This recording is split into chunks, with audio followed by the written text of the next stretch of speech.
Oi, tudo bom? Hoje a gente vai falar sobre o encapsulamento, tá certo? O que que é o encapsulamento, né? Eu vou só estar excluindo isso daqui que a gente não vai estar usando hoje. Pronto, o que que é o encapsulamento? O encapsulamento, na sua base em si, ele é o uso de variáveis e métodos privados e públicos, tá certo? A partir do momento que a gente cria variáveis e métodos públicos, nós estamos falando do encapsulamento, tá bom? Utilizando dos públicos e privados, nós conseguimos manipular através disso classes, outros scripts, os próprios outros métodos, tá certo? Para determinar uma ação que nós estamos querendo, tá bom?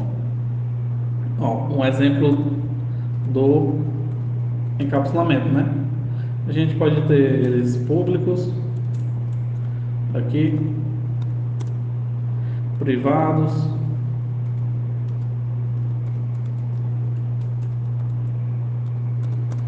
nós podemos ter o nossos métodos, tá certo?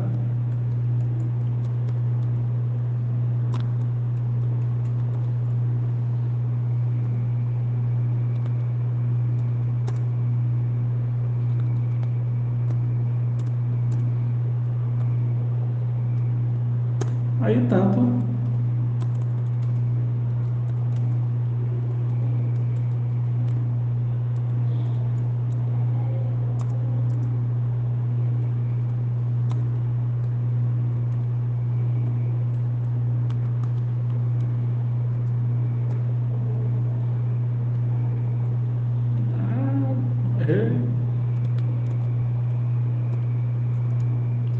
tanto os públicos como os privados, né? Eu estava falando, eles são a base do encapsulamento.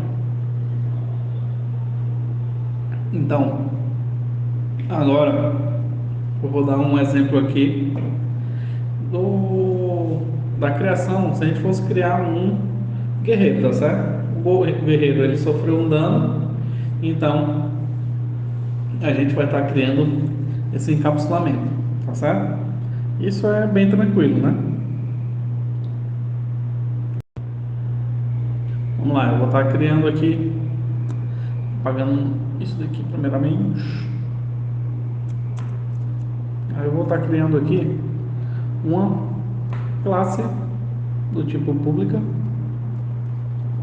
bem tranquilo, leve. Vou dar o nome de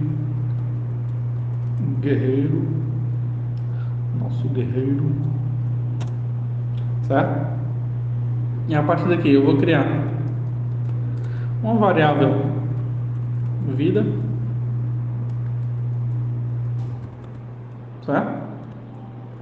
E como eu falei,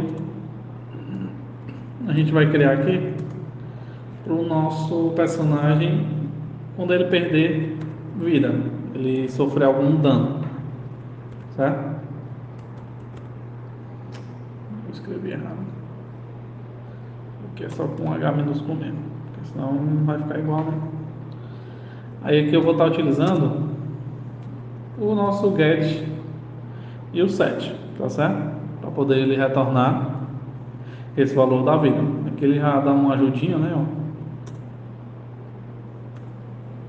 Certo?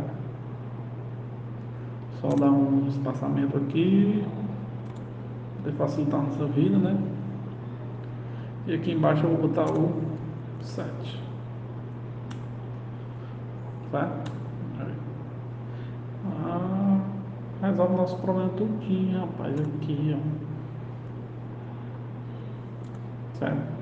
Aqui já ficaria certo isso. Nossa vida, a gente tem uma certa vida. Quando a gente recebe um dano, a gente vai estar recebendo esse valor. Só que aqui a gente vai estar colocando menos, porque a gente vai estar perdendo vida.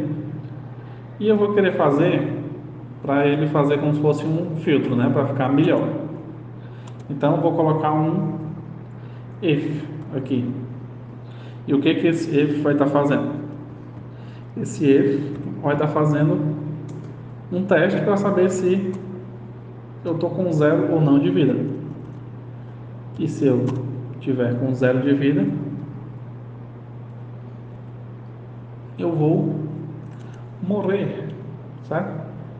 Aqui eu coloquei ele como igual a zero para poder a vida sempre estar igual a zero, né? A partir de zero a gente sabe que está morto, então não tem necessidade de estar utilizando valores negativos, tá certo? Aí aqui fora da nossa classe, né, eu vou estar criando um outro método, certo?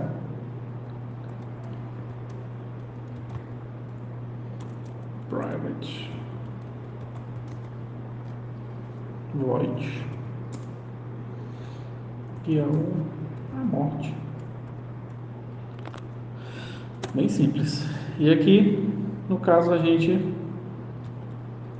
colocaria, né, a ação que ia ser exercida, calma, a ser exercida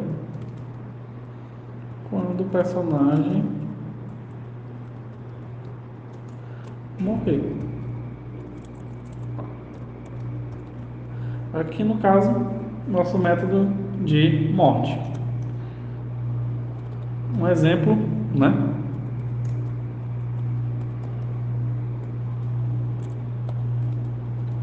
O nosso game over. Aparecer um game over, ou então ter a animação do game over da morte, a animação da tela do game over, né? Dependendo de como é que vai ser utilizado o seu jogo e tudo mais, a gente utilizaria isso daí, tá certo, pessoal? Pois é isso daí, tá bom? A parte de encapsulamento deu para entender, né? A gente vai estar sempre utilizando os públicos e privados para poder estar conseguindo um objetivo maior, tá certo? E o encapsulamento vai fazer o quê? Vai permitir que a gente utilize menos código, tá certo? Ao invés da gente criar um método para cada coisa aqui, um método para vida, um método para quando o personagem sofrer dano, um método para quando o personagem morrer, a gente criou apenas esses dois métodos aqui. Mas no caso eu criei esse segundo método, o die, que eu vou estar chamando aqui, né? Eu esqueci, certo? O die para só por método, por forma de organização, tá certo? Aí eu criei esse outro método da morte, mas no caso poderia ser tudo colocado dentro desse próprio método aqui, entendeu? De vida, a gente podia ter colocado todos esses três passos em um método só, então isso iria estar economizando bastante espaço no nosso código, tá certo?